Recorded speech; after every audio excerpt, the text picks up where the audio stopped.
الرحمن الرحیم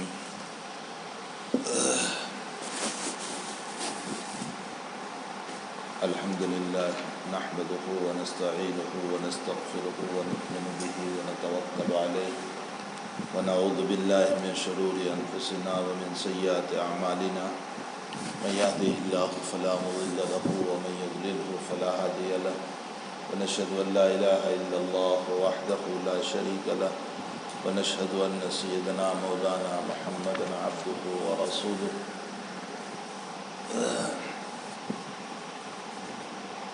رب اشرح لي صدری ويسر لي امری واحلل عقدۃ من لسانی یفقهوا قولی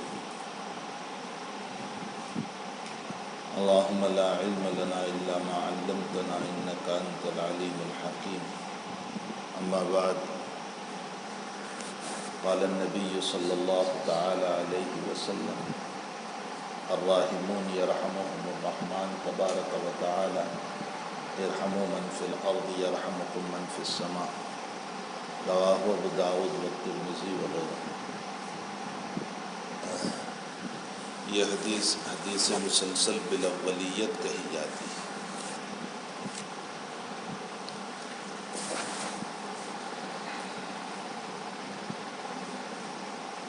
حدیث مسلسل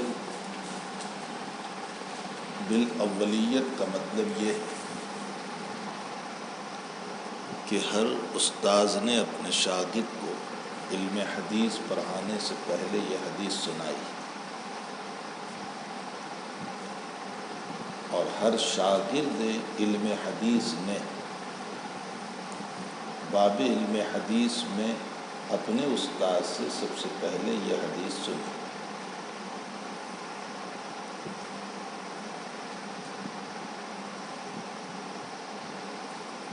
اس لیے اس حدیث کو حدیث مسلسل بالاولیت کہا جاتا ہے۔ مسلسل، یہ سلسل یسلسل سلسلتن فعللا سے اس کا مصدر آتا ہے فعللا۔ سلسل یسلسل مسلسلتن کا معنی ہوتا ہے ایک چیز کا دوسری چیز کے ساتھ جڑنا۔ اتصال الشیء بعضہ بعضا، شے کا اتصال ایک کا دوسرے کے ساتھ، اس کو کہا جاتا ہے مسلسل۔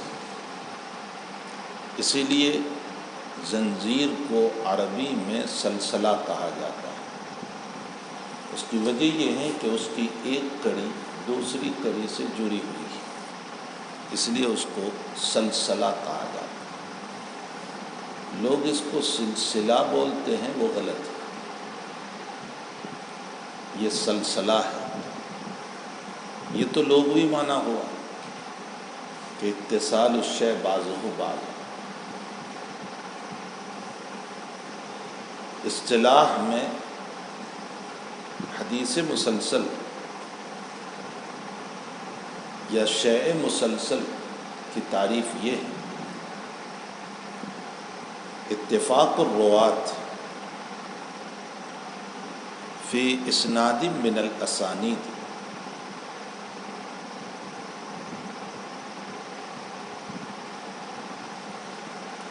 فی اداء الصیغ وغیر ذالک من الحالات القولیہ والفعلیہ۔ اتفاق الروات فی اسناد من الاسانید، تمام راویوں کا اتفاق کرنا سندوں میں سے کسی سند پر، فی اداء الصیغ، کسی صیغوں کو ادا کرنے میں،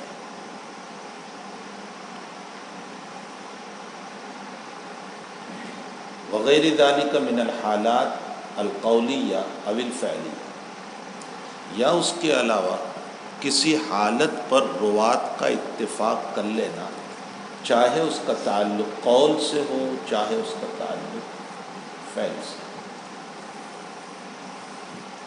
اس کو کہا جاتا ہے اصطلاح حدیث میں حدیث مسلسل بالاولیت۔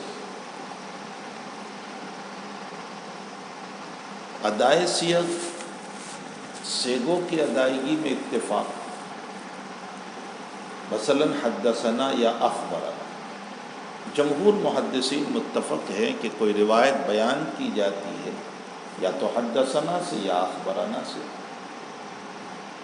تو اب کہا جائے گا کہ لفظ حدثنا اور لفظ اخبرنا کا صیغہ یہ الفاظ مسلسلہ میں سے، الفاظ مسلسلہ فی بیان الاحادیث، حدیث کے بیان کرنے میں یہ الفاظ جو ہیں وہ الفاظ مسلسلہ کہے جاتے ہیں۔ تمام ہی محدثین جب حدیث کو بیان کرتے ہیں تو یا تو وہ حدثنا سے بیان کریں گے اکثر، یا اخبرنا سے بیان کریں گے، اور کوئی اس کی نکیر نہیں کرتا کہ نہیں حدثنا سے بیان کرنا غلط ہے یا اخبرنا سے بیان کرنا غلط ہے، کوئی نکیر نہیں کرتا۔ یہ دلیل ہے اس بات کی۔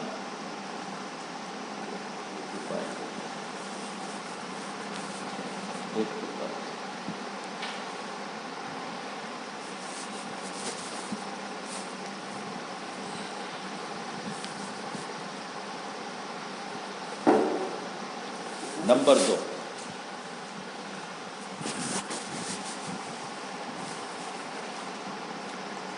حدیث مسلسل بالقولیہ، اس لیے کہ میں نے جو تعریف کی اتفاق الروات فی الاسناد من الاسانید فی اداء الصیغ وغیر ذلک من الحالات القولیہ او الفعلیہ، تو حدیث مسلسل قولیہ کے اعتبار سے مثلا نبی اکرم صلی اللہ تعالی علیہ وسلم نے حضرت معاذ بن جبل رضی اللہ تعالیٰ عنہ کو فرمایا، یا معاذ انی احبک فقل اللہم اعنی علی ذکرک وشکرک وحسن عبادتک۔ یا معاذ انی احبک، معاذ میں تم سے محبت کرتا ہوں، تم یہ الفاظ دعا میں کہا کرو، اعنی علی ذکرک وشکرک وحسن عبادتک، میری مدد فرما آپ کے ذکر پر، آپ کے شکر پر اور حسن عبادت۔ یہ نبی علیہ السلام کا قول ہے۔ اب حضرت معاذ رضی اللہ تعالیٰ عنہ جب حدیث کو بیان کرتے ہیں اعنی علی ذکرک وشکرک، تو پہلے اپنے شاگرد کو فرماتے ہیں یا فلاں انی احبک، پھر معاذ کے شاگرد تابعی جب اس حدیث کو بیان کرتے ہیں تبع تابعی کو، تو کہتے ہیں یا فلاں انی احبک۔ اسی طرح یہ قولی تسلسل چلا ہے، اس کو کہا جاتا ہے حدیث مسلسل بالقولیہ۔ ایک حدیث ہوتی ہے جیسے میں نے سند میں کہا قولیہ او الفعلیہ، فعل، حدیث مسلسل بالفعلیہ۔ مثلا حضرت انس رضی اللہ تعالیٰ عنہ فرماتے ہیں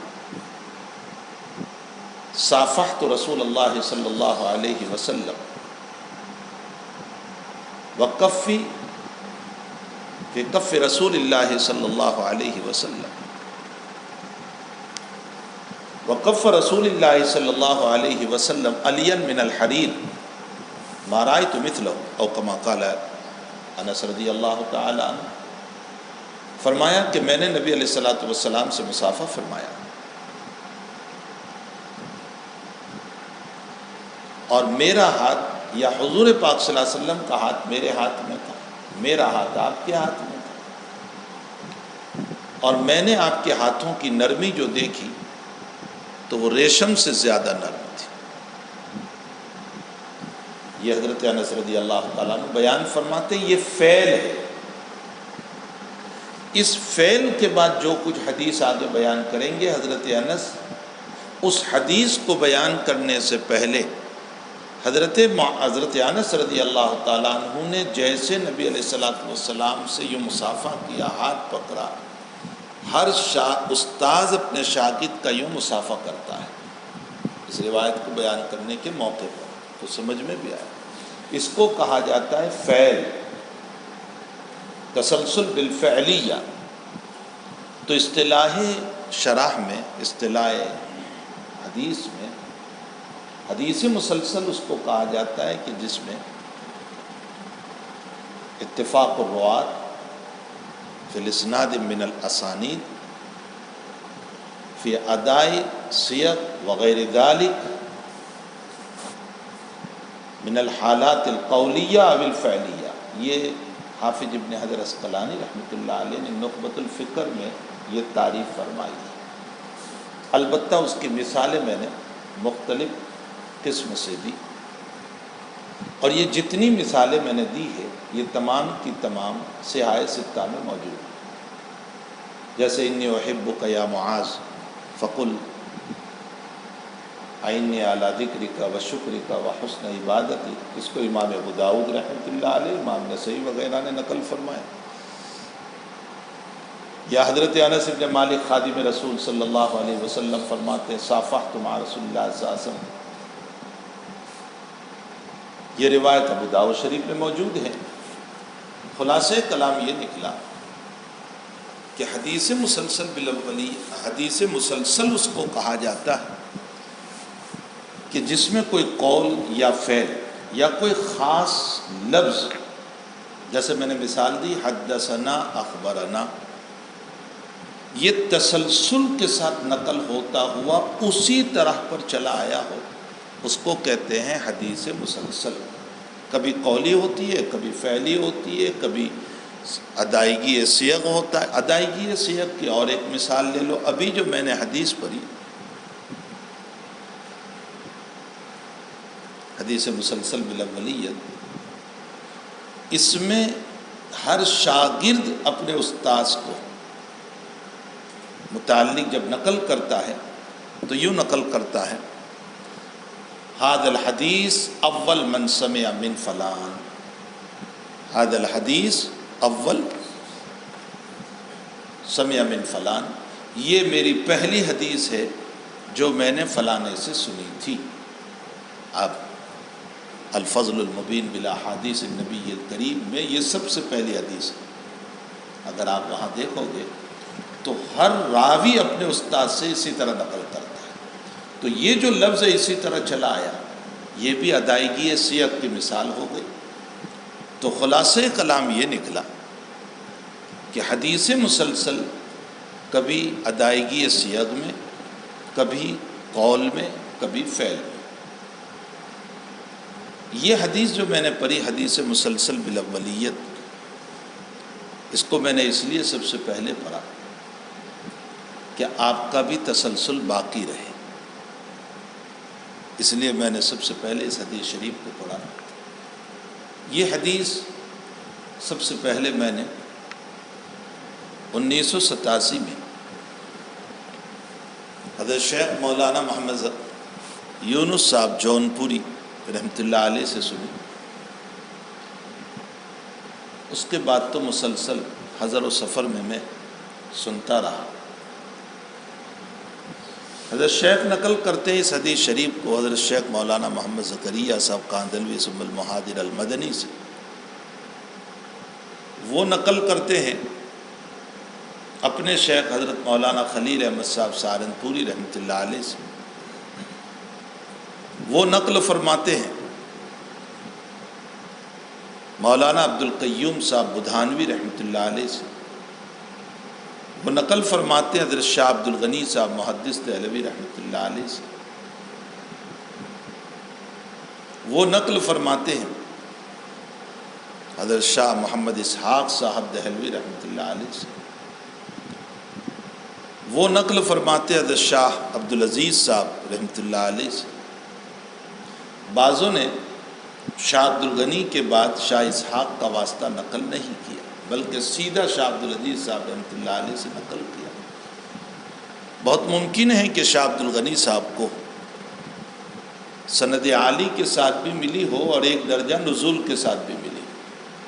سند عالی کا مطلب یہ ہوتا ہے کہ اوپر کے استاد سے ملاقات ہو گئی تو وہاں سے روایت لے لیں، اور نازل کا مطلب یہ ہوتا ہے کہ اوپر کے استاد سے ملاقات نہ ہوئی تو نزول فرما کر ان کے شاگرد سے روایت لیں، اور محدثین کے وہاں ایسا ہوتا رہتا ہے، یہ ان کے ذوق کے اوپر ہے۔ مسلم شریف کے مقدمے میں آپ اس کی بہت ساری مثالیں پڑھیں گے۔ کبھی محدث کسی وجہ سے باوجود کہ اوپر کا استاذ موجود ہیں لیکن سند میں نزول کر لیتا ہے۔ عمومی طور پر تو سند عالی ہی سے محدث حدیث نقل کرتے ہیں، لیکن کسی وجہ سے، جیسے حضرت الامام بخاری رضی اللہ تعالیٰ عنہ امام احمد ابن حنبل رحمۃ اللہ علیہ سے صرف 2 روایتیں نقل کرتے ہیں بخاری شریف میں، حالانکہ حضرت نے آپ کا زمانہ پایا اور لمبی مدت پائی، اور بار بار امام احمد ابن حنبل رحمۃ اللہ علیہ کی خدمت میں حاضری ہوئی، قریباً 8 مرتبہ، بلکہ آپ کی کتاب پر صحت کا سکہ لگانے والے جو آپ کے 3 اساتذہ ہیں اس میں امام احمد ابن حنبل بھی ہیں، لیکن اس کے باوجود 2 ہی روایتیں ہیں پوری بخاری شریف۔ وجہ اس کی یہ ہے کہ ابتدائی دور میں جب امام احمد ابن حنبل رحمۃ اللہ علیہ آپ کے اساتذہ میں سے ضرور ہیں، لیکن امام احمد ابن حنبل کے اساتذہ بھی موجود تھے۔ ظاہر سی بات ہے کہ بخاری کو سند عالی سے روایت مل رہی تھی تو نزول کر کے امام احمد سے کیوں روایت لیں گے؟ وہی روایت جب سند عالی سے مل رہی تھی، اس لیے آپ نے اپنی ابتدائی دور میں سند عالی سے روایت نقل فرمائی۔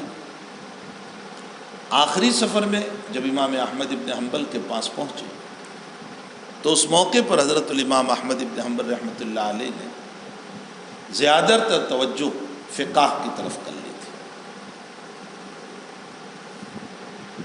اس بنیاد پر امام بخاری رضی اللہ تعالیٰ عنہ نے پھر امام احمد ابن حنبل رحمۃ اللہ علیہ سے روایتیں نہیں لی، بلکہ بعض روایتیں احمد کے شاگرد سے لی، امام احمد سے نہیں لی۔ وجہ اس کی یہ تھی کہ محدثین کے وہاں فقہا کی روایت جو ہے وہ چونکہ روایت بالمعنی کے بھی قائل ہوتے ہیں، اس لیے محدثین احتیاط کرتے ہیں۔ محدثین کا منشا جو ہے وہ صرف معنی نہیں بلکہ اس کے ساتھ ساتھ الفاظ بھی محفوظ ہوں۔ یہ اپنی جگہ بحث آئے گی پوری۔ میں یہ کہہ رہا تھا کہ شاہ عبد الغنی صاحب رحمۃ اللہ علیہ ہو سکتا ہے کہ پہلے یہ روایت شاہ اسحاق صاحب سے لی ہو، اور اس کے بعد موقع مل گیا تو شاہ عبد العزیز صاحب رحمۃ اللہ علیہ سے بھی آپ نے لے لی،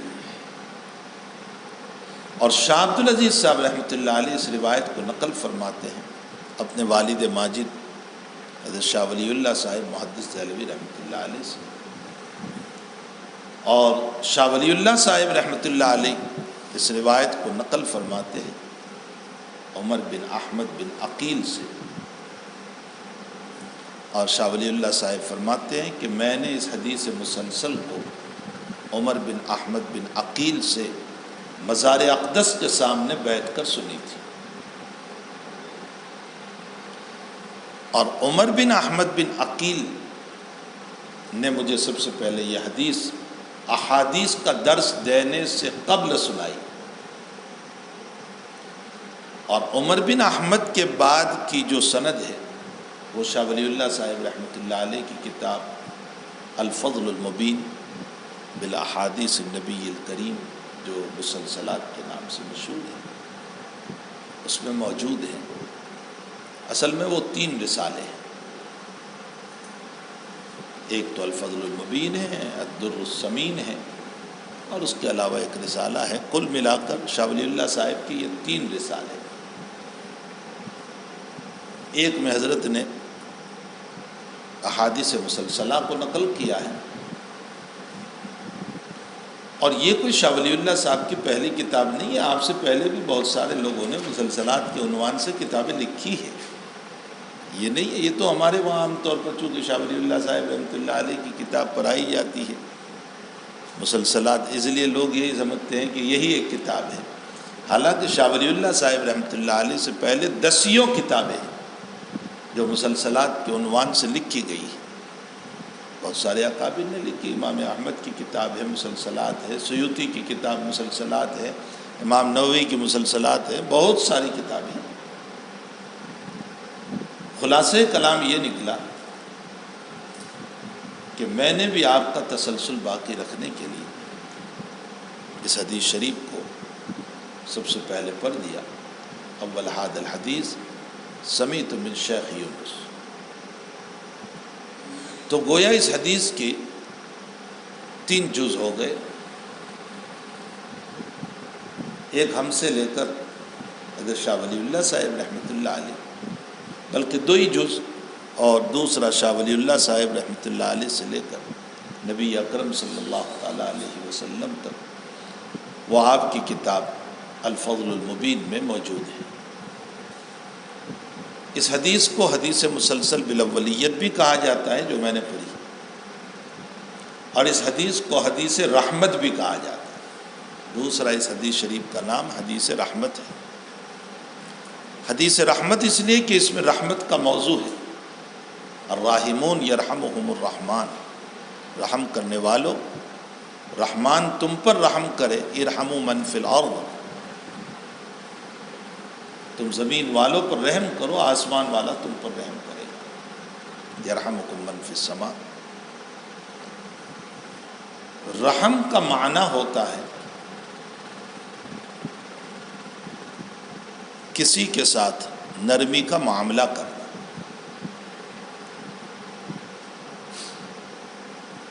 رحم کا تعلق انسان کو سب سے پہلے اپنی ذات سے کرنا چاہیے.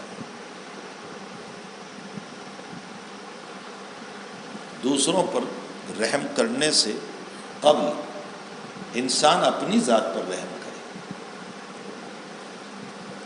اور اگر انسان اپنی ذات پر رحم نہیں کرتا اور دوسروں پر رحم کرنے جاتا ہے تو اس کو سمعہ اور ریا میں شمار کیا جاتا ہے. ساری دنیا کہے گی کہ اپنے ساتھ تو معاملہ نہیں اور دوسروں کے ساتھ رحم کا معاملہ کر رہا ہے، تو اس کو ریاکاری کہا جاتا ہے. یہی وجہ ہے کہ قرآن کریم میں حق تعالی جل شانہ عما نوالہ نے قوا انفسکم واہلیکم نارا جو بیان فرمایا، اس میں انفسکم کو مقدم کیا ہے، اہلیکم کو مؤخر کیا. اشارہ ہے اس بات کی طرف کہ پہلے اپنی ذات پھر دوسروں کا مسئلہ. آج ہمارا معاملہ یہ ہے کہ ہم دوسروں کے ساتھ تو اپنی تقریر اور اپنے عناوین وغیرہ کے ذریعے سے خوب باتیں کرتے ہیں، لیکن خود اپنی ذات جو ہے اس پر ہم قطعاً توجہ نہیں کرتے. تو یہ حدیث رحمت بھی سب سے پہلے اپنی ذات سے متعلق ہے کہ اپنی ذات پر رحم کرو. اور اپنی ذات پر رحم کرنے کا مطلب یہ ہے کہ جن چیزوں سے آپ جہنم سے بچ سکتے ہو اس پر عمل کرو. یہ رحم ہے. مثلا نماز پڑھنا حفاظت عن النار ہے. تو اب ہم نماز پڑھیں گے، یہ اپنی ذات پر رحم ہوا. روزہ رکھنا، زکوٰۃ دینا، حج کرنا، یہ حفاظت عن النار ہے. تو اگر ہم یہ کام کریں گے گویا کہ ہم نے اپنی ذات پر رحم کیا. صرف رحم کا مطلب یہ نہیں ہے جو عمومی طور پر لوگ سمجھ لیتے ہیں کہ حدیث شریف میں آیا ان لنفسک علیک حق ولعینک علیک حق ولجسدک علیک حق ولزوجک علیک حق. اپنی ذات کا بھی حق ہے، اپنی آنکھوں کا بھی حق ہے، اپنے بدن کا بھی حق ہے، اپنی بیوی کا بھی حق ہے. اس کا مطلب صرف یہ لے لیتے ہیں کہ وقت پر سو جاؤ، جلدی سو جاؤ تاکہ آنکھ کا حق ادا ہو جائے. یہ مطلب نہیں ہے. رحم کا مطلب یہ ہے اپنے جسم کے ساتھ، اپنی آنکھ کے ساتھ حق ادا کرنے کا مطلب یہ ہے کہ حفاظت عن النار کے جتنے طریق ہو سکتے ہیں وہ اپناؤ تاکہ تمہاری ذات پر رحم ہو. تو سمجھ میں بھی آ رہا. تو رحم کا تعلق سب سے پہلے اپنی ذات سے. اور اس کے بعد دوسروں کے ساتھ ہے۔ یہ میں نے چونکہ حدیث مسلسل بالاولیت پڑھی تھی، اس کی مناسبت سے چند باتیں ذکر کر دی، اور آپ کے تسلسل کو باقی رکھنے کے لیے میں نے اس حدیث شریف کو سب سے پہلے پڑھ دی۔ اس کے بعد ہم جس فن شریف کو شروع کرنے جا رہے ہیں، جس کو پڑھنے جا رہے ہیں، حق تعالیٰ جل شانہ عما نوالہ نے اپنی شریعت کو دنیا میں قائم رکھنے کے لیے دو چیزوں کا نزول فرمایا۔ ایک ہے اللہ کی کتاب، جو لفظاً و معناً کلام اللہ ہے، لفظاً بھی اور معناً بھی۔ اس کے الفاظ بھی سارے کے سارے اللہ ہی کا کلام ہے، اور اس کے معانی بھی سارے کے سارے اللہ ہی کا کلام ہے۔ تو لفظاً و معناً کلام اللہ، یہ مدار شریعت ہے۔ خوب سمجھو، یہ ہے مدار شریعت۔ اور مدار شریعت کی وجہ یہ ہے کہ اجمالی طور پر یہ سمجھ لو کہ اللہ تعالیٰ نے حصول علم کے کچھ ذرائع بنائے ہمارے بدن میں۔ اس میں 5 تو ہے حواس خمسہ: آنکھ، کان، زبان، ہاتھ، ناک۔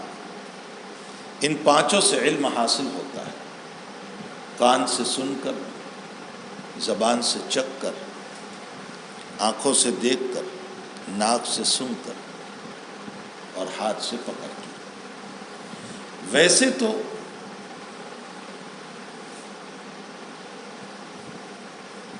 پکڑنے کا جو علم ہے وہ پورے بدن میں اللہ نے رکھا۔ آپ پاؤں کے ذریعے سے بھی کر سکتے ہیں، بلکہ پاؤں سے بھی کسی چیز کو دباؤ گے تو آپ کو پتہ چلے گا کہ یہ نرم ہے یا سخت ہے۔ لیکن یہ علم زیادہ تر اللہ جل شانہ نے ہاتھ میں رکھا، اور ہاتھ میں بھی زیادہ تر انگلیوں میں رکھا، اور انگلیوں میں بھی زیادہ تر شہادت کی انگلی میں رکھا۔ اسی لیے عموماً آپ جب کسی چیز کو پکڑتے ہیں تو یوں پکڑتے ہیں، الا کہ کبھی کوئی چیز بری ہو تو یوں پکڑتے ہیں، ورنہ عموماً یہ 2 انگلیاں استعمال ہوتی ہے، جس میں شہادت کی انگلی۔ ایسے موقع پر کوئی ان 3 انگلیوں سے نہیں پکڑتا، بلکہ شہادت ہی کی انگلی کو استعمال کرتے ہیں۔ تو سب سے زیادہ مس کے ذریعے سے علوم کے حاصل کرنے کا مجاز شہادت کی انگلی میں رکھتا ہے۔ یہ حواس خمسہ ہے، لیکن اس سے جو علم حاصل ہوتا ہے وہ محدود علم ہے۔ آنکھ کی حقیقت یہ ہے کہ بہت دور کا نہیں دیکھ سکتی، اور اگر دیکھے گی تو تمیز نہیں کر سکتی۔ بہت سی مرتبہ مغالطہ ہو جاتا ہے، زید ہے یا بکر ہے، انسان ہے یا حیوان ہے، اور بہت قریب بھی نہیں دیکھ سکتی۔ خود آنکھ کے اوپر لگے ہوئے بال ہیں لیکن آنکھ نہیں دیکھ سکتی۔ تو انتہائی قربت میں بھی آنکھ کا علم نہیں چلتا، اور انتہائی بعد میں بھی نہیں چلتا۔ اسی طرح کان کا بھی حال ہے، زبان کا بھی یہی حال ہے۔ زبان کا مجاز اگر ٹھیک ہے تو وہ مٹھاس اور کرواہٹ کو محسوس کرتی ہے، اور ہمیں علم دیتی ہے کہ یہ میٹھا ہے یا کروا ہے۔ لیکن اگر زبان کا مجاز بیماری کی بنیاد پر فاسد ہو جائے تو پھر زبان میٹھے کو بھی کروا بتا دیا کرتی۔ تو علم ناقص ہے، ان تمام سے حاصل ہونے والے علوم جو ہیں وہ سب ناقص ہیں۔ پھر حدود اتنے زبردست ہے کہ کان کا علم آنکھ کبھی نہیں دے سکتا، اور آنکھ کا علم کان کبھی نہیں دے سکتا۔ اگر کوئی آدمی کان کے ذریعے سے دیکھنا چاہے تو نہیں دیکھ سکتا، اور آنکھ کے ذریعے سے سننا چاہے تو نہیں سن سکتا۔ تو حدود بھی بہت ہی محدود۔ پھر اس کے ساتھ ساتھ حاصل ہونے والے علم بھی ناقص، میں نے آواز سنی، پڑوس کے مکان سے آواز آ رہی ہے، یقیناً کان سے علم ملا کہ کوئی بول رہا ہے، لیکن مغالطہ ہو گیا کہ وہ تھا زید اور میں نے سمجھا بکر۔ علم ناقص ہے، اور جو علم ناقص ہو اور محدود ہو وہ انسان کی زندگی کو گزارنے کا معیار نہیں بن سکتا۔ میں جو اس بات سمجھانا چاہتا ہوں کہ جو علم ناقص ہو اور محدود ہو وہ انسان کی زندگی گزارنے کا معیار کبھی نہیں بن سکتا۔ اس سے اوپر حصول علم کا اللہ تعالیٰ نے اور ایک ذریعہ ہم کو دیا، اور وہ ہے عقل۔ انسان عقل سے بھی علم حاصل کرتا ہے، اور یقیناً اس میں کوئی شک نہیں کہ عقل کا علم ان حواس خمسہ سے بہت زیادہ ہے۔ میرے ہاتھ نے یہ تو بتایا کہ یہ کتاب ہے، لیکن یہ کتاب کیسے لکھی گئی یہ میرا ہاتھ نہیں بتائے گا، یہ عقل بتائے گی۔ میری آنکھ نے یہ تو بتایا کہ یہ الماری ہے، لیکن یہ الماری کیسے بنائی گئی یہ میری آنکھ نہیں بتائے گی، عقل بتائے گی۔ تو عقل کا علم جو ہے حواس خمسہ سے اوپر ہے، لیکن یہ بھی معیار زندگی نہیں۔ شریعت نے عقل کو معین شریعت ضرور بنایا، لیکن معیار شریعت نہیں بنایا۔ فرق سمجھنا، معین شریعت ضرور ہے، معیار شریعت نہیں۔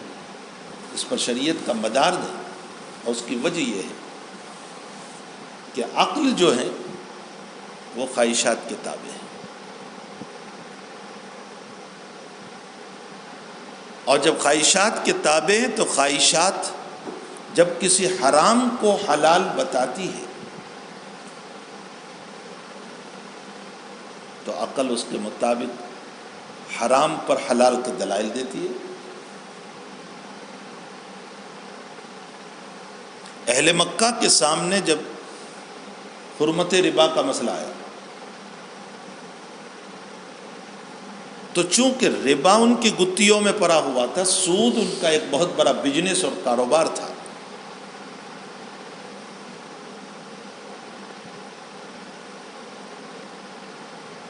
تو انہوں نے ربا کو قیاس کیا بزنس پر، اور کہنے لگے انما البیع مثل الربا، بیع تو سود کی طرح ہے۔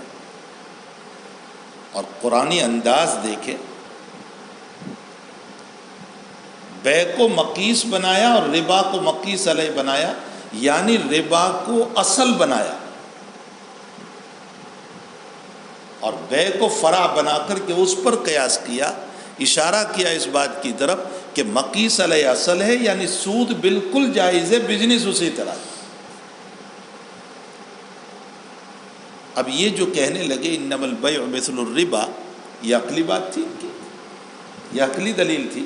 وہ یہ کہہ رہے تھے کہ جیسے بزنس کے ذریعے سے میں نے ایک کتاب کو 100 میں خریدا اور 110 میں بیچا تو 10 روپے نفع ہوا، تو میں نے آپ کو 100 روپے دیے اور 110 آپ سے میں لے رہا ہوں، تو یہ بھی تو ایسا ہی مسئلہ ہوا۔ پھر ایک کو حلال اور ایک کو حرام کیوں کہہ رہے ہیں؟ عقلی دلیل دی۔ تو خواہشات نے سود کو جائز کہا تو عقل نے اس کے مطابق دلیل پیش کی۔ عبید اللہ ابن حسن کرامتی، علامہ ابو محمد ابن حزم رحمۃ اللہ علیہ نے اور علامہ خطیب بغدادی رحمۃ اللہ علیہ نے اپنی کتاب الفرق بین الفرق اس میں نقل کیا ہے کہ عبید اللہ ابن حسن کرامتی، جو آج سے 800 سال پہلے ایک آدمی گزرا ہے، اس نے ایک فرقہ قائم کیا تھا، جیسے معتزلہ ہے، روافض ہے، خوارج ہے، قادیانیت ہے، رافضیت ہے، پرویزیت ہے، اسی طرح اس کے فرقے کا نام تھا فرقہ کرابطہ۔ اس نے اپنے ماننے والوں کو ایک پیغام لکھا،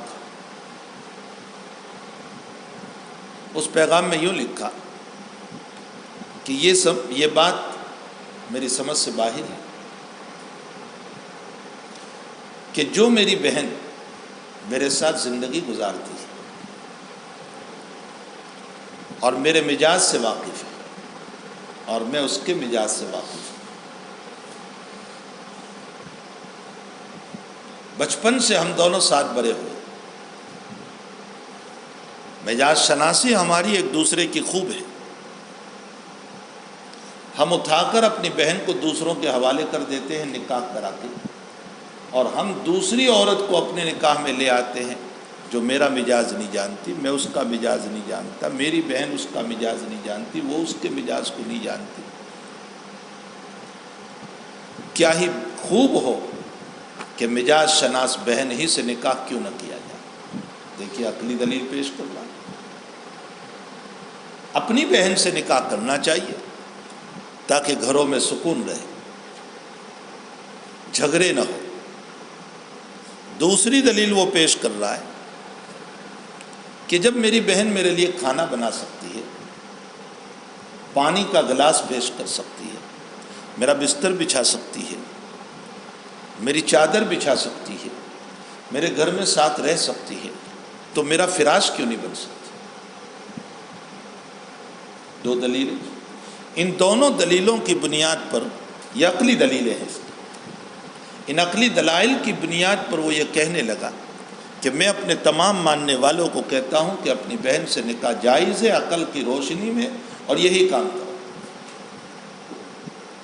اب میں اس پر آپ سے کہتا ہوں کہ آپ 1,00,000 مرتبہ اس کی اس تقریر پر لا حول پڑھتے رہو،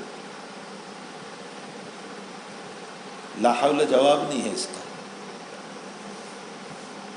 آپ لا حول پڑھتے رہو، یہ کوئی جواب تھوڑے ہی اس کا۔ آپ کو اس کی عقلی دلیل کو نقل سے توڑنا پڑے گا کہ نقل کیا ہے اور عقل کیا ہے۔ ظاہر سی بات ہے کہ یہاں اس نے جو بہن سے نکاح کے جواز پر دلائل پیش کیے، یہ عقل کی بنیاد پر، اور عقل خواہشات کے تابع ہے، اور خواہشات نے جب بہن سے جواز کا مسئلہ سامنے رکھا تو عقل نے اسی طرح کے دلائل پیش کر دیے۔ سیدھا سا مسئلہ ہے کہ عقل خواہشات کے تابع ہے، اس لیے خواہشات جیسا کہتی ہے اسی کے مطابق عقل دلائل پیش کرتی ہے۔ ظاہر سی بات ہے کہ جو عقل خواہشات کے تابع ہو وہ معیار زندگی کبھی نہیں ہو سکتی، اس پر زندگی کا معیار کبھی نہیں ہو سکتا، اس لیے کہ اس کا حال تو یہ رہے گا کہ وہ دلائل پیش کرنے پر آئے گی تو ظالم کو مظلوم بنائے گی اور مظلوم کو ظالم بنائے گی۔ آپ دیکھ لیجئے کورٹوں میں چلے جائیں، ایک ظالم ہے اس کو مظلوم بنایا جاتا ہے عقل کے دلائل۔ یہ جتنے لائر اور وکلا جو دلائل پیش کر رہے ہیں وہ کیسے دلائل ہیں؟ یہ عقلی دلائل ہیں، اور ان عقلی دلائل کی بنیاد پر وہ ظالم کو مظلوم اور مظلوم کو ظالم۔ ایک طالب علم ہے، اس طالب علم نے انتہائی درجہ بری شرارت کی اور اس شرارت کی بنیاد پر اس کا اخراج ہوا۔ اب طالب علم کا عقل یہ کہہ رہی ہے کہ مجھ پر ظلم ہوا ہے،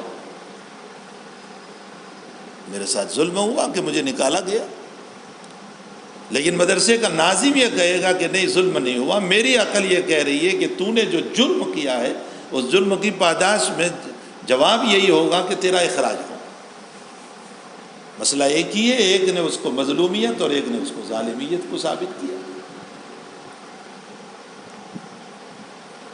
تو حواس خمسہ کا علم ناقص اور محدود وہ کبھی معیار زندگی نہیں بن سکتا۔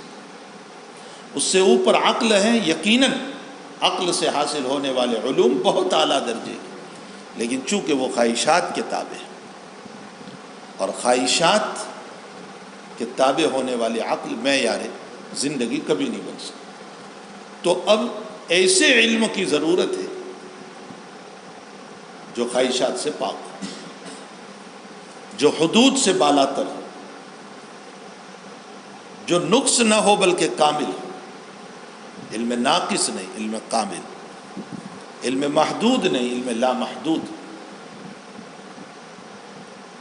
اور تابع خواہشات سے وہ پاک ہو، اور وہ ہیں وحی۔ وحی کا مسئلہ ایسا ہے کہ جو خواہشات سے بالکل پاک ہے، اس میں خواہش نام کی کوئی چیز ہی نہیں ہے۔ اس لیے کہ نازل کرنے والا خواہشات سے پاک ہے تو بھلا اس کا علم خواہشات والا کیسے ہو سکتا ہے؟ تعالیٰ جل شانہ کے علوم جو ہے ایک تو خواہشات سے پاک، نمبر 2 حدود سے پاک، اس لیے کہ یہ اللہ کا علم ہے اور اللہ کا علم لامحدود ہے۔ پھر یہ نقص سے پاک، اللہ کے علم میں کوئی نقص نہیں، ناقصیت ہے ہی نہیں، کاملیت ہی کاملیت ہے۔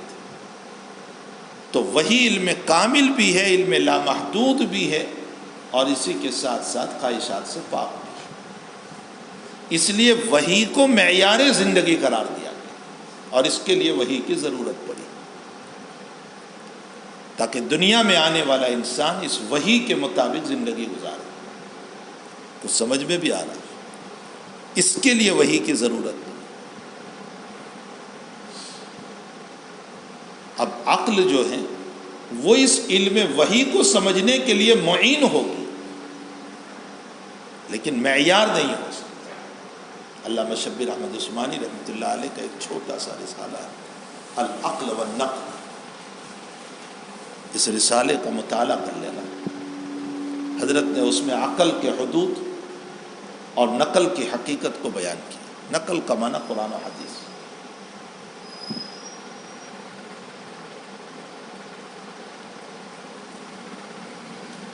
یہاں ایک اشکال اور بھی حل ہو جائے گا۔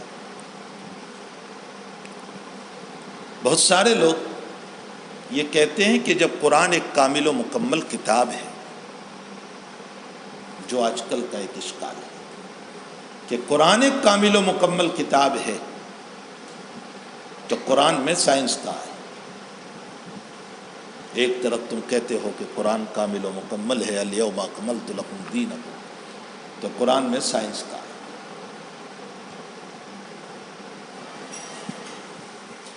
قرآن میں ٹیکنالوجی کہاں ہے؟ جو آج کل دنیا بھر کی ٹیکنالوجی کہاں ہے قرآن میں؟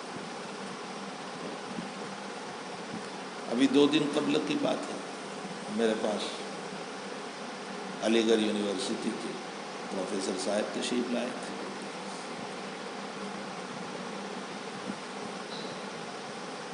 وہ اسی لائبریری پر گفتگو کرتے کرتے کہنے لگے قرآن کریم پر غور کیا جائے تو قرآن سائنس کو بیان کرتا ہے۔ تو میں نے ان سے کہا کہ کون سی آیت ہے جس میں سائنس ہے؟ تو کہنے لگے وحی اول اقرا بسم ربک الذی خلق، پر یہ اس رب کے نام سے جس نے پیدا کیا، الذی خلق، تو خلق کے ضمن میں سائنس آ گئی۔ میں نے کہا میری سمجھ میں تو سائنس نہیں آئی، خلق سے سائنس کیسے آئی؟ اللہ اپنی صفت یہ پیدا کر رہا ہے کہ تم مخلوق ہو، میں خالق ہوں، خالق کے نام سے پڑھو، بس اتنی سی بات ہوئی۔ مطلب مخلوق کے نام پر نہ پڑھو، خالق کے نام پر پڑھو۔ تو یہ تو کہا جا سکتا ہے کہ اللہ تعالیٰ اخلاص کی دعوت دے رہا ہے، یہ اس میں سائنس کہاں سے آ گئی؟ وہ پھر تعویلات کرنے لگے۔ میں نے ان سے کہا کہ یہی مغالطہ ہم مسلمانوں کا ہے، بلکہ ہم مسلمانوں میں پڑھے لکھے طبقے کا ہے، اور ہم علماء کا بھی ہے، کہ جب کوئی یہ سوال کرتا ہے کہ قرآن میں سائنس کا ہے، ٹیکنالوجی کا ہے، تو ہم تعویلات کے ذریعے سے قرآن کریم سے سائنس اور ٹیکنالوجی کو بیان کرنا شروع کر دیتے ہیں، اور منمانی تعویلات کر کے کسی طرح اس کے اندر داخل کرنے کی کوشش کرتے ہیں۔ یہ غلط تقریر ہے۔ وہ کہنے لگے پھر کیا مطلب؟ پھر قرآن ناقص؟ میں نے کہا یہی تو اشکال ہے، یہی اشکال ہے۔ چونکہ وہ پروفیسر ہے علی گڑھ کے، اس لیے وہ اسی کے مطابق میرے ساتھ گفتگو کر رہے تھے۔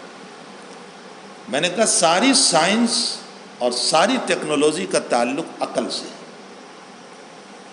اب تعالیٰ نے انسان کو عقل عطا فرمائی، اس عقل کے ذریعے سے یہ میزائل بھی بناتا ہے۔ تمہارا صدر جمہوریہ جو میزائل مین کہا گیا عبد الکلام، وہ کہاں عالم تھا، مفسر قرآن تھا، محدث حدیث تھا، کہاں تھا؟ لیکن وہ میزائل مین کہا گیا، تو کیا اس نے قرآن سے میزائل کا طریقہ سیکھا؟ عقل سے سیکھا۔ اور اگر آپ کو اپنی تاریخ یاد ہو تو سب سے پہلے میزائل کا بنانے والا تو ٹیپو سلطان ہے، سب سے پہلے ٹیپو سلطان نے بنایا تھا۔ یہ جتنی مشینریاں دفتری لائن سے بن رہی ہے، ان سب کا تعلق عقل سے نہیں۔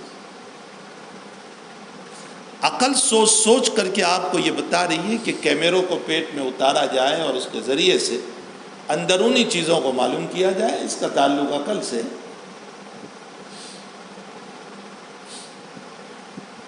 ورنہ آپ انڈوسکوپی اور لیپروسکوپی اور فلاں کاپی اور فلاں کاپی کو قرآن میں لے آئیں، کہاں ہے؟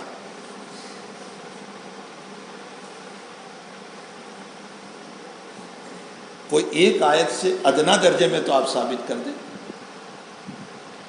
یہ سونوگرافی اور الٹرا ساؤنڈ اور یہ ساری جو مشینیں تم نے ایجاد کر رکھی ہے، یہ قرآن پہ کہاں ثابت کرو گے؟ پھر تو قیامت تک یہ ٹیکنالوجی آتی جائے گی اور ہر دور میں تمہارا قرآن ناقص مانا جائے گا، ہر دور میں۔ ان سب کا تعلق عقل سے۔ انسان اپنی عقل کے ذریعے سے راکٹ بنایا، عقل کے ذریعے سے ہوائی جہاز بنایا، عقل کے ذریعے سے یہ مشینریاں بنا رہا ہے۔ آپ کے پالنپور میں مسلم نوجوان نے چھوٹا سا ہیلی کاپٹر بنایا، ابھی گزشتہ سال کی بات ہے۔ تو کیا اس نے قرآن سے کسی آیت سے ثابت اور اس میں اس نے سیکھا؟ نہیں، اس نے اپنے عقل کی بنیاد۔ خلاصے کلام یہ نکلا کہ ساری سائنس اور ساری ٹیکنالوجی کا تعلق عقل سے، اور وہی عقل سے بالا تر ہے۔ تو جو چیز ادنا میں ہے اس کو اعلیٰ میں کہاں تلاش کرنے جا رہے ہیں؟ تو سمجھ میں بھی آ رہا ہے، یہ تو عقل سے تعلق رکھتا ہے، اس کو وہی میں کہاں تلاش کرو گے؟ ہاں، قرآن نے یہ ضرور بتایا کہ ہم نے تمہیں عقل دی، جگہ جگہ بتایا، لہم قلوب لا یفقہون بہا۔ معلوم ہوتا ہے کہ دل میں عقل ہے، اس کو کام میں لاؤ۔ ان فی خلق السماوات والارض واختلاف اللیل والنہار لآیات لأولی الالباب الذین یذکرون اللہ قیاما وقعودا وعلی جنوبہم ویتفکرون فی خلق السماوات والارض۔ تفکر کر رہے، سوچ رہے۔ افلا یتدبرون القرآن افلا ینظرون الی الابل کیف خلقت۔ کبھی اللہ کہتا ہے لیعقلون، عقل والوں کے لیے عبرت اور نمونہ ہے۔ عقل کو ضرور قرآن نے بیان کیا، باقی ان تمام چیزوں کا تعلق عقل سے۔ تو جس چیز کا تعلق ادنا سے ہے اس کو اعلیٰ میں کہاں تلاش کرنے چلے؟ اس کا مطلب تو یہ نکلا کہ جو کام کلکٹر کر سکتا ہے اس کو تم سی ایم کے پاس تلاش کرنے چلے، تو ساری دنیا اس کو غلط کہے گی کہ یہ تو کلکٹر سے اس کا تعلق ہے، تم وہی اپنا کام کروا لیجئے۔ ہمارے پاس تو پورے صوبے کے جو اہم مسائل ہوا کرتے ہیں وہ ہم کریں گے۔ تو تعالیٰ فرماتے ہیں کہ میرے قرآن میں کائناتی نظام میں بندہ اپنے معبود سے کیسے مل جائیں اس کا نظام بیان کیا گیا ہے، نہ کہ تمہاری ٹیکنالوجی کے مسائل کو۔ سمجھ میں بھی آیا؟ اس لیے مولویوں کو خامخواہ تعویل کر کے کسی طرح ثابت کرنے کی ضرورت نہیں ہے اور نہ پریشان ہونے کی ضرورت ہے۔ یہ سیدھا سا ایک جواب ہے، اور اس جواب کی بنیاد پر بڑے سے بڑا عاقل آپ کے سامنے جھک جائے گا، بڑے سے بڑا عقل مند۔ شرط یہ ہے کہ آپ اس کو منوا لیجئے کہ قرآن اس کے لیے نہیں اترا ہے، اور اگر تم اسی کو ثابت کرنے چلو گے تو قیامت تک یہ ٹیکنالوجی تو چلتی رہے گی۔ تم کتنی ٹیکنالوجی کو قرآن میں لاؤ گے، کتنی سائنس کو لاؤ گے؟ تو ہر دور میں قرآن ناقص کا ناقص ہی رہا، تو پھر الیوم اکملت لکم دینکم کا جواب کیا ہوگا؟ خلاصے کلام یہ نکلا کہ حواس خمسہ کے علوم ناقص ہے، محدود ہے، عقل اس سے اوپر ہے لیکن خواہشات کے تابع ہے، اس لیے یہ معیار زندگی نہیں بن سکتی۔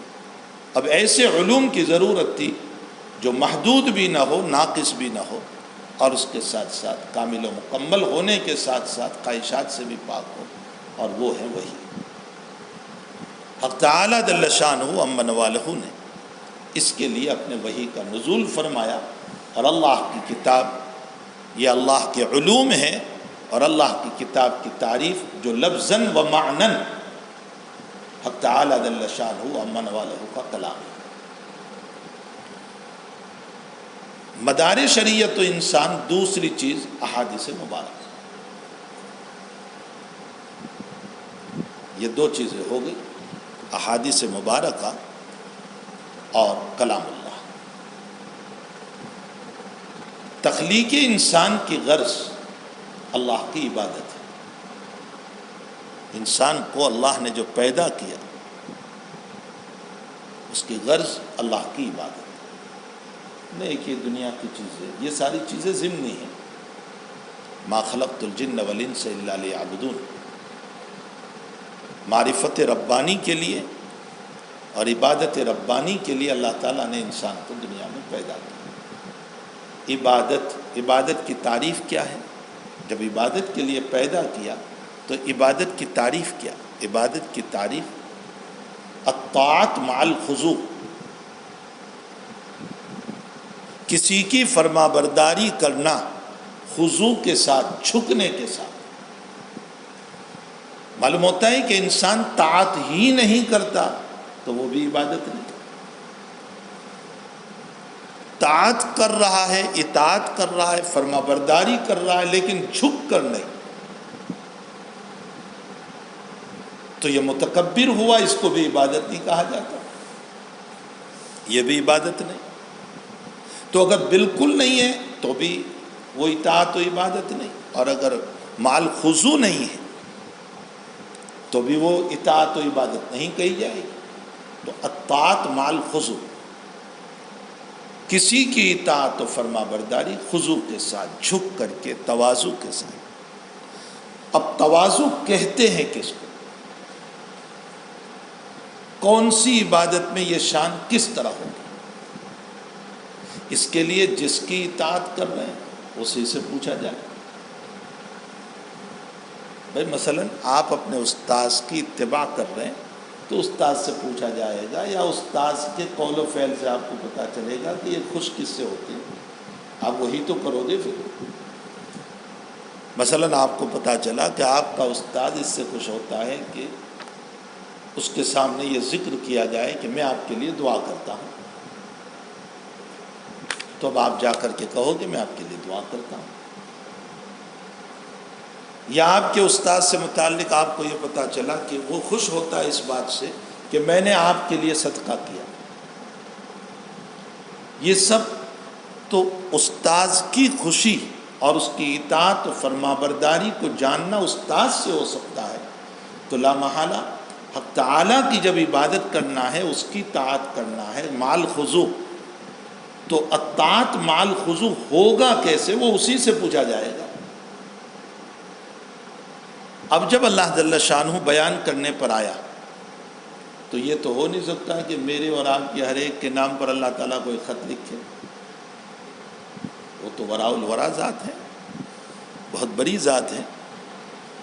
اس لیے اس نے اس زمین کے اوپر اپنے کچھ خلفاء مقرر کیے۔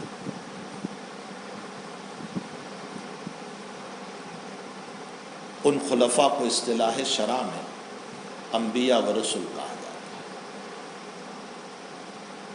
نبی اور رسول یہ اللہ کے خلیفہ اس سرزمین پر، جس کی اللہ نے صراحتاً قرآن میں 2 جگہ وضاحت بھی فرمائی۔ آدم علیہ السلام سے متعلق انی جاعل فی الارض خلیفہ، حضرت داؤد علیہ السلام سے متعلق قرآن کریم نے فرمایا یا داؤد انا جعلناک خلیفۃ فی الارض فاحکم بین الناس بالعدل ولا تتبع الہوی فیضلک عن سبیل اللہ۔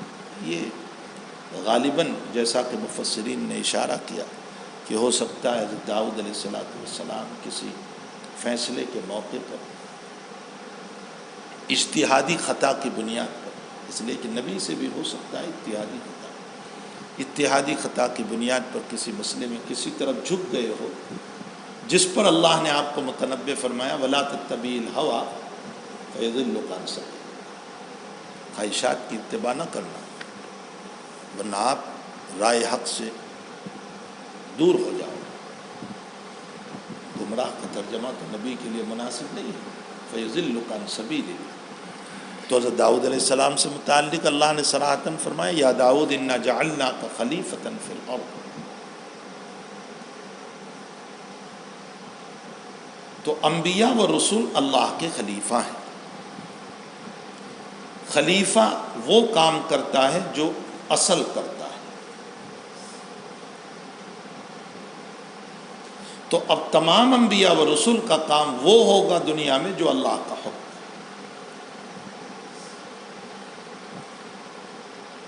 وہ سارے کام کریں گے انبیاء و رسول. تو انبیاء و رسول کے ان سارے کاموں کو چاہے وہ قولاً بیان کریں چاہے وہ اپنے فعل سے بتائیں اس کو اس نبی کی حدیث کہا جاتا ہے.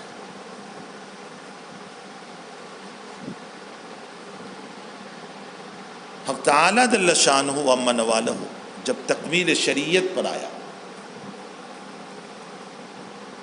تو آخری کتاب قرآن مقدس کو نازل فرمایا. یہ کتاب خاتمۃ الکتاب ہے. یہ شریعت خاتمۃ الشریعہ ہے. اور جس نبی کے اوپر اس کتاب کو نازل فرمایا وہ خاتمۃ النبی ہے. اور یہ دین خاتمۃ الدین ہے. اور جس امت میں اس کتاب اور اس نبی کو بھیجا گیا وہ خاتم الامم ہے. اب اس کے بعد کوئی امت نہیں.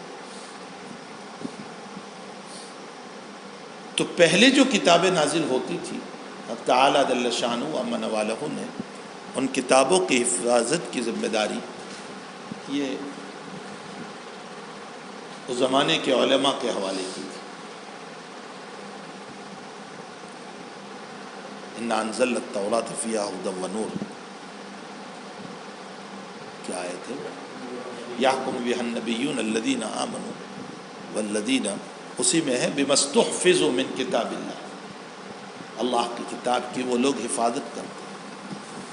ظاہر سی بات ہے کہ بشریت کتاب اللہ کی حفاظت کا حق نہیں کر سکتی اس لیے کہ بشریت تو خواہشات کے ساتھ ہے. اس میں خواہشات ہیں. اور اگر کوئی یہ کہہ دے کہ خواہشات سے بشریت کو پاک کر دیا جائے تو پھر وہ بشری نہیں ہے. یہی وجہ ہے کہ انبیاء میں بھی ہے لیکن انبیاء کی خواہشات مغلوب کر دی جاتی ہیں. شیطان کو آپ کے تابع بنا دیا جاتا ہے. ولیکن اسلم روایت میں ہے کہ میرا شیطان تابع ہو گیا ورنہ تو وہ انسان ہی کیا جس میں خواہشات نہ.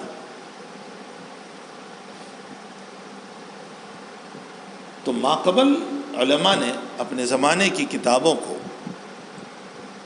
خواہشات کی بنیاد پر تغیر و تبدل کر دیا. کبھی آیتیں بدل دی, کبھی الفاظ بدل دیے, کبھی معانی بدل دی. تینوں طرح کی تغیرات ہوئے. اب سوال یہ پیدا ہوتا ہے کہ اللہ تعالیٰ نے علماء کے حوالے کیوں کیا تھا اس کتاب؟ ایک تو ایک جواب یوں دے دیا جائے کہ اللہ کی مصلحت ہے, اس پر آپ کو اشکال کرنے کا کیا حق ہے. لیکن اس کا دوسرا جواب یہ ہے کہ تسلسل انبیاء جاری تھا.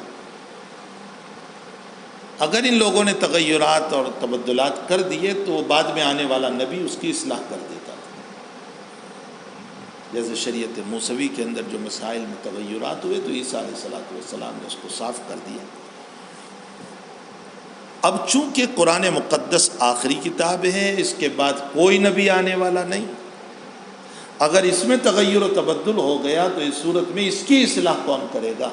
اس لیے کہ اصلاح کرنے کے لیے اللہ کے خلیفہ کی ضرورت ہے اور اللہ کے خلیفہ کا سلسلہ تو ختم ہو گیا. اس لیے حق تعالیٰ نے قرآن کریم کی حفاظت کی ذمہ داری اپنے ذمہ لی. انا نحن نزلنا الذکر وانا لہ لحافظ. اس میں صرف حفاظت قرآن کی ذمہ داری نہیں, اس میں حدیث کی حفاظت بھی آ گئی. اس لیے کہ حدیث شریف شرح ہے قرآن مقدس کی, قولاً فعلاً اور جب قرآن کی حفاظت ہوگی تو احادیث مبارکہ کی بھی حفاظت. تو انا نحن نزلنا الذکر کے ظاہر سے قرآن کی حفاظت اور اس کے باطن کے ذریعے سے احادیث مبارکہ کی حفاظت. قرآن کریم کی حفاظت کی ذمہ داری تو اللہ تعالیٰ نے پوری فرمائی حفاظ کرام سے.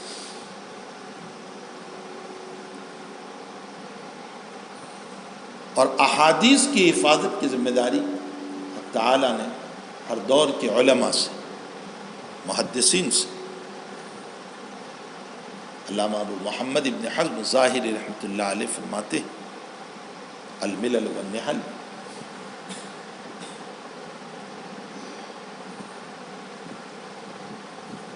کہ جہاں اتصال روات یہ خصوصیت امت محمدیہ علیہ صاحب الصلاۃ والسلام ہے، وہاں ثقات ان ثقات یہ بھی خصوصیات امت محمد صلی اللہ علیہ وسلم. آپ کسی بھی نبی کی بات کو آج اتصال سند سے مطالبہ کرو. حضرت عیسیٰ علیہ السلام کی کوئی بات بیان تو کرتے ہیں عیسائی لوگ، حضرت موسیٰ کی کوئی بات بیان کر رہے ہیں وہ لوگ، لیکن آپ ان سے پوچھیں کہ سند لائیں تو اتصال سند بھی نہیں. اگر سند پیش بھی کریں گے تو ثقات ثقات نہیں ہے. یہ صرف کلام نبوی محمد رسول اللہ صلی اللہ علیہ وسلم کی خصوصیت ہے کہ اتصال سند بھی ہے اور اسی کے ساتھ ساتھ ثقات ثقات بھی ہے. یعنی ثقہ راوی سے نقل کرے گا وہی حدیث قابل استدلال، ورنہ وہ روایت قابل استدلال نہیں ہو سکتی ہے جس میں ثقہ ثقہ نہ. فرمائیں یہ خصوصیت ہے اس امت کی. اسی لیے بعض اکابر فرماتے ہیں اس امت کی جہاں بہت ساری خصوصیات ہیں، 3 خصوصیتیں بہت عجیب و غریب ہیں.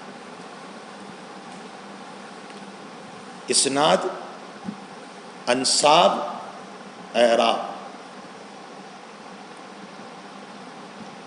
یہ اسی امت کی خصوصیت ہے کہ اس کے نبی کی ہر بات سند سے. اسناد، انساب، نسب کو محفوظ رکھنا اسی امت کی خصوصیت ہے. اور اعراب، کلام اللہ کو صحیح طرز پر پڑھنے کے لیے تاکہ غبی سے غبی اللہ کے کلام کو صحیح ادا کر سکے. اعراب یہ اسی امت کی خصوصیت ہے، ماقبل کتابوں میں یہ بات نہیں ہے. تو یہ اس امت کی خصوصیت ہے. انا نحن نزلنا الذکر میں جہاں قرآن کریم کی حفاظت کا مسئلہ ہے، وہیں پر احادیث مبارکہ کی حفاظت کا مسئلہ بھی ہے. تو اب آپ جس فن شریف کو پڑھنے جا رہے ہو اس کا تعلق انہی احادیث مبارکہ سے. تو اب احادیث مبارکہ پر 2 طرح کی مقدمے میں بات ہوگی. ایک فن سے متعلق اور ایک صاحب کتاب سے متعلق. جہاں تک تعلق ہے فن سے متعلق، مثلا اس فن شریف کی تعریف کیا ہے، اس کا موضوع کیا ہے، اس کی غرض و غایت کیا ہے، اس کی وجہ تسمیہ کیا ہے، وغیرہ وغیرہ. یہ تو ہے فن سے تعلق رکھنے والی باتیں. تو فن سے متعلق جو مقدمہ ہوتا ہے جس میں متقدمین تو صرف 3 باتیں بیان کرتے تھے، لیکن پھر متاخرین نے اور بھی بہت ساری باتوں کو اس میں بیان کرنا شروع کر دیا، حالانکہ اس کا تعلق علوم عالیہ سے تھا، عالیہ سے نہیں. جو اعلیٰ تھے جیسے نحو ہے، صرف ہے، مختصر وغیرہ، اس سے متعلق، لیکن وہ اب علوم عالیہ کے اندر بھی یعنی قرآن و حدیث میں بھی داخل کر دیا. تو فن سے متعلق جو بحثیں ہوگی وہ چاہے بخاری شریف سے متعلق ہو یا مسلم شریف ہو یا ترمذی، ابو داؤد، نسائی، ابن ماجہ، سب میں احادیث مبارکہ ہے، تو فن حدیث شریف کا یہ جو مقدمہ ہوگا وہ تمام کتابوں سے متعلق ہوگا۔ نمبر 2، مقدمے میں دوسری بات صاحب کتاب سے متعلق، تو صاحب کتاب سے متعلق جو بات ہوگی وہ ہر کتاب کی علیحدہ ہوگی، اس لیے کہ امام بخاری رضی اللہ تعالیٰ عنہ کی کتاب وہ اپنی جگہ۔ پھر جب صاحب کتاب سے متعلق بات ہوگی تو وہاں دو طرح کی باتیں ہوگی، ایک مصنف اور ایک مصنف، یعنی صاحب کتاب اور کتاب، خود صاحب کتاب کی زندگی اور پھر کتاب سے متعلقہ زندگی۔ تو جہاں مقدمے کی دوسری یہ بحث آئے گی وہ ہر کتاب سے علیحدہ علیحدہ ہے۔ مسلم سے متعلق مسلم میں گفتگو، بخاری سے متعلق بخاری شریف میں گفتگو، ترمذی ابو داؤد نسائی شریف میں اس سے متعلقہ گفتگو ہوتی ہے۔ باقی جہاں تک مباحث علوم حدیث ہیں وہ تو سب ایک ہی، اس لیے مقدمہ علوم حدیث جو ہیں وہ سب کے سب جس کتاب کو بھی اٹھاؤ گے، ظاہر سی بات ہے کہ حدیث کی تعریف بخاری میں علیحدہ نہیں، مسلم میں علیحدہ نہیں، جو بخاری میں تعریف ہے وہی مسلم میں بھی ہے، ترمذی ابو داؤد نسائی میں بھی ہوگی۔ موضوع غرض و غایت وجہ تسمیہ وغیرہ جو ہیں وہ یہاں ہے، وہاں بھی وہی بات ہے۔ حدیث شریف کا جو موضوع ہے، جو غرض و غایت ہے، جو وجہ تسمیہ ہے، وہ سب ایک ہی طرح کے ہوں گے۔ خلاصہ کلام یہ نکلا کہ سب سے پہلے میں نے مسلسل حدیث مسلسل سے متعلق کچھ باتیں ذکر کی، پھر تمہیدی طور پر چند باتیں عرض کی، اور انشاءاللہ تعالی کل کے سبق میں اب علوم حدیث سے متعلقہ جو تعریف ہے، موضوع ہے، غرض و غایت وغیرہ کا ذکر ہوگا۔ اللہ سبحانہ و تعالی عالم۔ اور یہ طلبہ کو دے دیا، تو جو طلبہ اپنی اپنی جگہ بیٹھ کر سن رہے ہیں جہاں جہاں، ان کو چاہیے کہ جیسے استاذ کے درس میں بیٹھ کر پابندی کرتے ہیں، اسی طرح اپنے مکان میں بیٹھ کر پابندی کریں، اور پورے ادب کے ساتھ، جیسے سبق میں ادب کے ساتھ بیٹھتے ہیں، اسی طرح جہاں جہاں آن لائن سبق سن رہے ہیں وہ پورے ادب کے ساتھ بیٹھیں، اور جتنی دیر سبق ہو مکمل طور پر سبق ہی کی طرف متوجہ رہیں۔ یہ ان طلباء سے متعلق ہدایات ہیں جو اپنی جگہ اپنے مکانوں پر بیٹھ کر آن لائن جو دور حدیث کے طلباء ہیں اور سن رہے ہیں، ان کو چاہیے کہ پوری عظمت کے ساتھ بیٹھیں اور اپنے آپ کو مکمل متوجہ رکھیں سبق کی طرف، خیال بھی منتشر نہ ہو، اور انتشار ذہنی اور انتشار بدن دونوں سے پاک ہو، اور پورے ادب کے ساتھ سبق کو سنیں۔ یہ ایک مجبوری کی شکل ہے جس کی بنیاد پر دور بیٹھ کر کے سبق سن رہے ہیں، ورنہ حقیقت یہ ہے کہ زانو بزانو اور سینہ بسینہ علوم تو سامنے بیٹھ کر ہی آتے ہیں۔ اس علوم میں کیا مزہ جہاں استاذ نہ دیکھ رہا ہو، نہ شاگرد دیکھ رہا ہو، وہاں پڑھنے سے کیا مزہ آتا ہے، لیکن ایک مجبوری کی چونکہ شکل ہے، اس بنیاد پر اس لیے بعض لوگ جو اس سے اب استدلال کرنے لگے کہ آن لائن بھی اب مدارس چلانے چاہیے، یہ غلط بات ہے۔ دوام اس پر نہیں ہو سکتا، تو پھر تو قرآن کی بھی عظمت ختم ہو جائے گی، علوم قرآن کی بھی، علوم حدیث کی بھی عظمت ختم ہو جائے گی، اور دل میں جو عظمت ہونی چاہیے، نہ استاذ کی عظمت باقی رہے گی، نہ ان علوم کی عظمت باقی رہے گی۔ ٹھیک ہے، مجبوری کی شکل ہے، اس لیے یہ مسئلہ ہے۔ تعالیٰ جل شانہ ہم تمام کو علوم قرآنیہ و علوم احادیث مبارکہ سے زیادہ سے زیادہ مستفیض فرمائے۔ صلی اللہ علیہ وسلم۔